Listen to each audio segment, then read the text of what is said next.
What exactly EMI urination is about?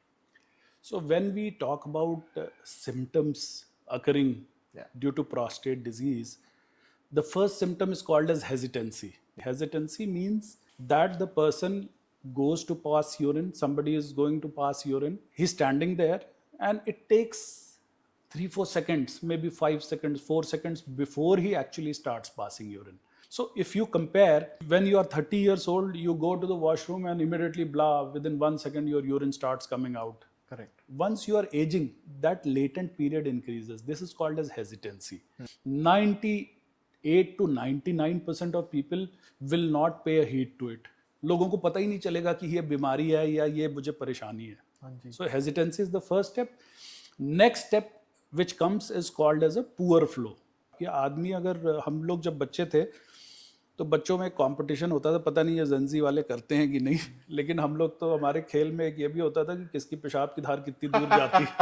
So this used to be a very favourite game in our childhood days. और आदमी जब खड़ा होकर पेशाब करता है तो उसका पेशाब कम से कम 2 से 3 फीट दूर गिरना चाहिए, पैरों से 2 से 3 फीट दूर. करेक्ट. ये 3 फीट से कब 2.5 फीट हो गया, कब 2 फीट हो गया, कब 1.5 फीट हो गया, लोगों को पता नहीं चलता जब तक कि उनके जूते पे छींटे ना आने लगे, उनका पजामा न गीला होने लगे. So people don't realise that their flow is poor. With the advent of modern day living, the mall culture, the kind of standing urinal concept, the urinals are made, the pots are made in such a way that you have to just stand close to the pot, so you are not able to notice your stream. Now let us come to the concept of straining. Yeah, forced urination.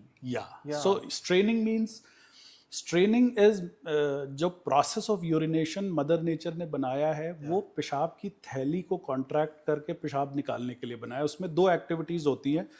एक तो कि पेशाब की थैली contract करती है muscles, और पेशाब का जो फ्लोर होता है, पेल्विक फ्लोर या यूरेथ्रल स्फिंक्टर, वो रिलैक्स करता है और पेशाब स्वतः ही नीचे चला जाता है. It comes out by itself. It is an enjoyable activity.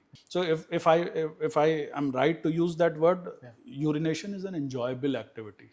If you go to your childhood, you realize कि पेशाब करना एक आराम का विषय था. स्ट्रेनिंग का मतलब है जब पेशाब करने में दिक्कत होने लगे, जब आप जा रहे हो पेशाब करने और जोर लगाना पड़े, आपको अपनी एब्डोमिनल मसल से जोर लगाना पड़ रहा है. स्ट्रेनिंग भी ऐसी चीज़ है जो कि ज़्यादातर लोग इग्नोर कर देते हैं, 70-80% लोग, बिकॉज उनको ये लगता है, आदमी को एक तो अपनी स्ट्रेंथ पे बड़ा भरोसा होता है, उसकी मैस्कुलिनिटी उसकी स्ट्रेंथ से होती है, तो आदमी को लगता है यार मैंने निकाल तो लिया पेशाब, क्या दिक्कत है. करेक्ट. निकाल तो लिया मैंने, पूरा जोर लगाया लेकिन निकल गया. Without realizing that this is not normal, there could be something which is hiding inside. Correct.